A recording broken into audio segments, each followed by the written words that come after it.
Ada pilihan dalam menjangkau pasar bebas. Kita harus punya strategi mana yang nanti kita pilih.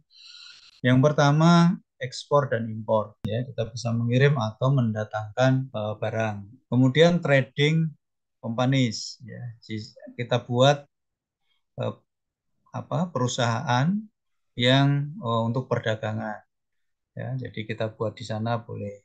Kemudian dengan cara lisensi dan franchise. Kita cari lisensi, ada dari sana tapi kita lisensikan. Ada franchise, silahkan, ini bisa. Ya, kemudian ada kontrak manufacturing atau sistemnya bentuknya adalah kontrak seluruh produksi manufaktur, ya, mulai dari produksi sampai ke pemasarannya, ya. Ini apa namanya, ada sistemnya di situ, semuanya mulai dari produksi sampai semuanya itu kita lakukan, ya. Yang kelima bisa lewat outsourcing dan offshoring. Outsourcing, ya, saya kira SD sekarang karyawan sekarang kan hampir semuanya pakai outsourcing, ya, ya, atau offshoring. Yang keenam, kita bisa kerjasama dan aliansi. Kerjasama, eranya hari ini era eh, kerjasama, ya, tidak bisa sendiri karena masing-masing mempunyai keterbatasan, atau aliansi, silahkan. Yang ketujuh, bisa kita langsung investasi. Ya, kita langsung, oh ini prospeknya bagus ini kalau kita masuk seperti Pertamina ke negara di Afrika, ya, untuk pengeboran minyak misal, itu investasi langsung. Oke, itu pilihan-pilihannya. Silahkan nanti dipahami. Saya kira ini nanti googling bisa lah, ya, ini nanti dipahami atau kita diskusikan nanti kalau masih ada waktu, ya. Oke, selanjutnya menurut Bond dan Kurtz, ya, tantangan pasar bebas. Ya, ini kita sampaikan. Jadi walaupun globalisasi tadi eh, semuanya serba bebas, tapi ya tidak sebebas-bebasnya, ada aturan-aturan yang ada. Bahkan ini ada beberapa tantangan, ya, ada 5 tantangan lah setidaknya menurut Bond dan Kurtz.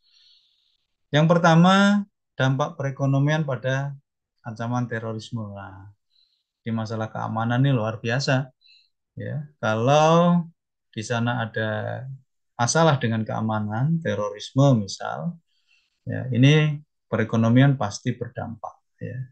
Kita kerjasama dengan contoh kemarin, kita bukan terorisme lah, kita perang kemarin, ya, Ukraina. Itu saja eh, masalah gandum, ya, akan jadi masalah karena kita impor dari sana, ya, dari Rusia, dari Ukraina, ya. Itu pengaruhnya sangat besar, ya. Jadi dampak perekonomian tinggi. Akhirnya kemarin harga gandum, ya, terutama juga tinggi.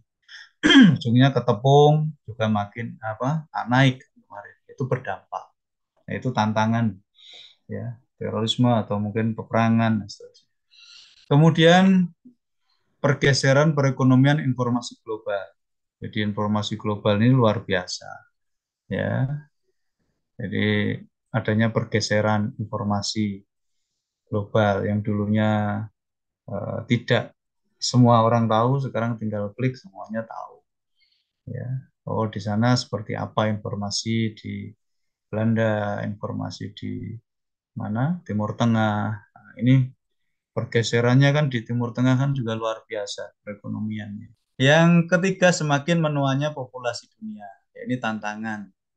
Ya, populasinya juga tantangan. Sebentar lagi 2045 kan Gen Z ini mulai.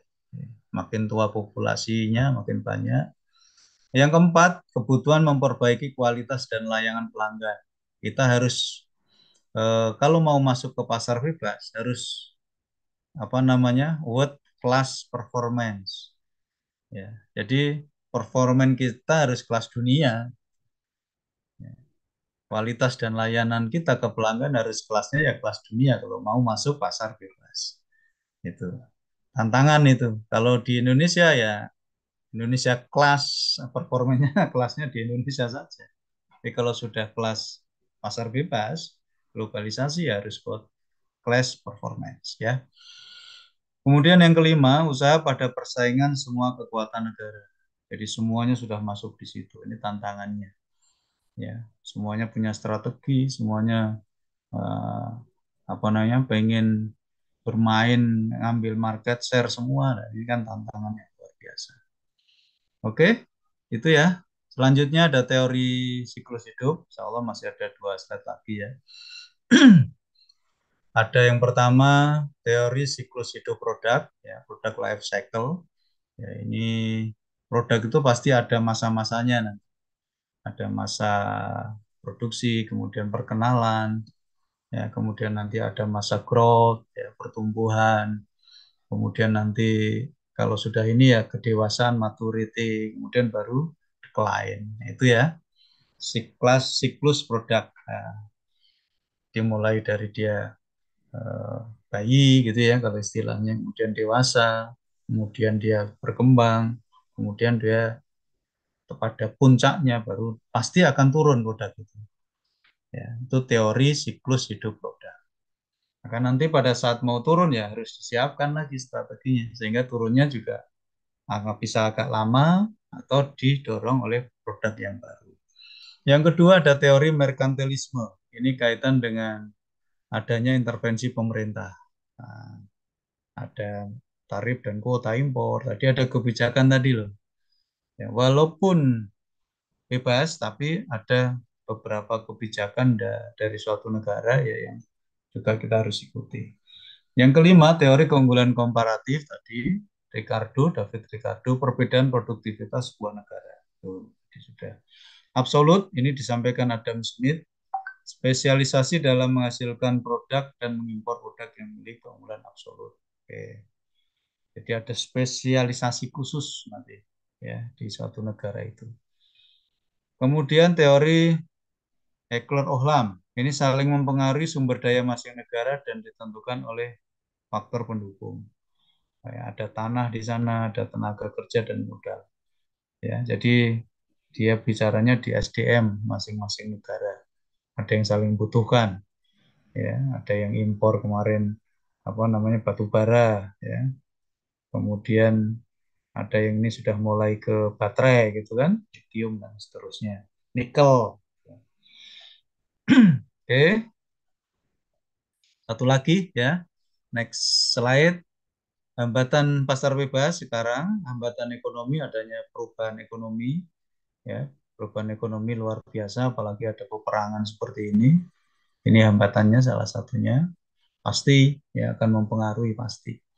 Kurs, ya, kurs mata uang masing-masing, adanya perubahan itu hambatan. Kemudian tadi sistem persaingan masing-masing negara pasti mempunyai keinginan untuk menjadi market leader di sana, pasti. Yang kedua, hambatan etika, hukum, dan politik. Ya, adanya tarif, tadi ya pemberlakuan tarif ini juga menjadi hambatan. Adanya subsidi, ya, kemudian kuota, ya, disubsidi kalau mau apa, Halo. ya, ya Mas. Kemudian kaitan kandungan lokal, hukum ini ada dumping di sana, politik ada kebijakan-kebijakan pemerintah di sana, dan seterusnya ya. Ini hambatan ekonomi, etika, hukum, dan politik. Yang ketiga, adanya hambatan sosial, budaya, dan teknologi. Ya, jadi ada proteksionisme di sana, ada muatan-muatan lokal di sana, ada budaya yang ada, bahasa ini juga jadi hambatan. Ya, kalau kita tidak bisa mengikuti bahasa di sana juga akan sulit karena jendela dunia itu kan bahasa ya salah satunya. Kemudian infrastruktur teknologinya.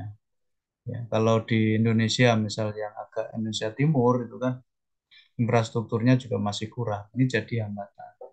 Seperti Zoom hari ini mungkin karena ada yang low ya agak low remote itu kan hambatan di infrastruktur teknologi.